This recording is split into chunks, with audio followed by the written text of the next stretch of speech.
പ്രവാസികളായ ലക്ഷക്കണക്കിന് സഹോദരന്മാർക്ക് അതിലേറെയും വലിയ പരീക്ഷണവും ഉറക്കമില്ലായ്മയുമാണ് വരുത്തിയിട്ടുള്ളത്. അള്ളാഹു എല്ലാവർക്കും രക്ഷ നൽകട്ടെ.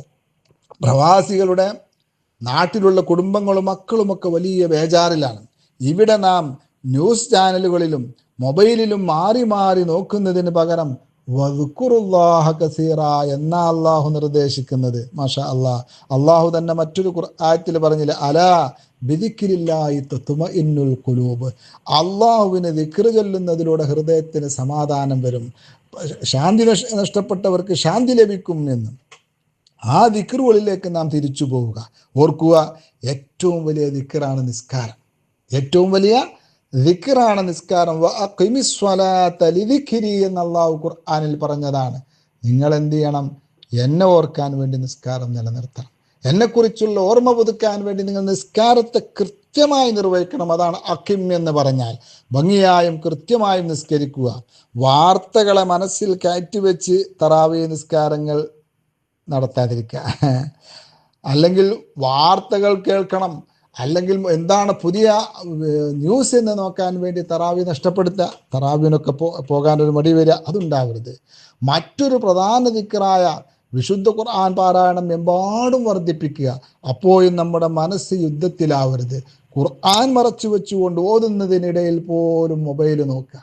അപ്പോൾ പോലും ന്യൂസായിരിക്കും നമ്മുടെ മനസ്സിൽ. അങ്ങനെ നമ്മൾ നമ്മുടെ മനസ്സിനെ മറ്റൊരാളുടെ മുമ്പിൽ കെട്ടിവെക്കാതിരിക്കുക, മറ്റൊന്നിൻ്റെ അഡിക്റ്റാക്കാതിരിക്കുക. മറിച്ച് എന്ത് ചെയ്യുക? പരിശുദ്ധ ഖുർആൻ ചിന്തിച്ചും മനസ്സിരുത്തിയും ആത്മാർത്ഥമായും ആസ്വദിച്ചിങ്ങനെ ഓതുക. അപ്പോൾ വല്ലാത്ത സമാധാനം ഇങ്ങനെ മനസ്സിലേക്ക് വരുന്നത് കാണാം. ബഹുമാനപ്പെട്ട സയ്യിദുന അബ്ദുല്ലാഹി ഇബ്നു മസ്ഊദ് റളിയല്ലാഹു തആല എന്ന് പറഞ്ഞില്ലേ, ഇഖ്റഊ അൽ ഖുർആൻ, ഇഖ്റഊ അൽ ഖുർആൻ വഹർരികൂ ബിഹിൽ ഖുലൂബ്, വഹർരികൂ ബിഹിൽ ഖുലൂബ്. നിങ്ങൾ വിശുദ്ധ ഖുർആൻ ഓതണം. പിന്നെ എന്തും വേണം? വഹർരികൂ ബിഹിൽ ഖുലൂബ്. നിങ്ങൾ ഹൃദയങ്ങൾക്ക് ആ വിശുദ്ധ ഖുർആൻ കൊണ്ട് ചലനങ്ങൾ ഉണ്ടാവട്ടെ, മാറ്റങ്ങൾ ഉണ്ടാവട്ടെ, അത് വർക്ക് ചെയ്യട്ടെ എന്ന് അല്ലാഹു തആല ബഹുമാനപ്പെട്ട അബ്ദുല്ലാഹി ഇബ്നു മസ്ഊദ് റളിയല്ലാഹു അൻഹു പറയുന്നു. ആ രൂപത്തിലുള്ള ഖുർആൻ പാരായണം. ആ വിശുദ്ധ ഖുർആനിൽ വന്ന ഹസ്ബുനല്ലാഹു വനിഅമൽ വക്കീൽ പോലുള്ള വൗഫവ്വിദു അംരി ഇലല്ലാഹി ഇന്നല്ലാഹ ബസീറും ബിൽ ഇബാദ് പോലുള്ള ദിക്റുകൾ നാം ധാരാളം വർദ്ധിപ്പിക്കുക. ആയാത്തുൽ ഹിഫ്ളും ആയാത്തുൽ കിഫായും എന്നും ചൊല്ലുക. 2 മിനിറ്റ് മതി, അതെന്നും ചൊല്ലുക. വല്ലാത്ത സമാധാനം മനസ്സിന് കിട്ടും. ആയത്തുൽ കുർസി എല്ലാ നിസ്കാരങ്ങൾക്ക് ശേഷം മറക്കാതെ ചൊല്ലുക.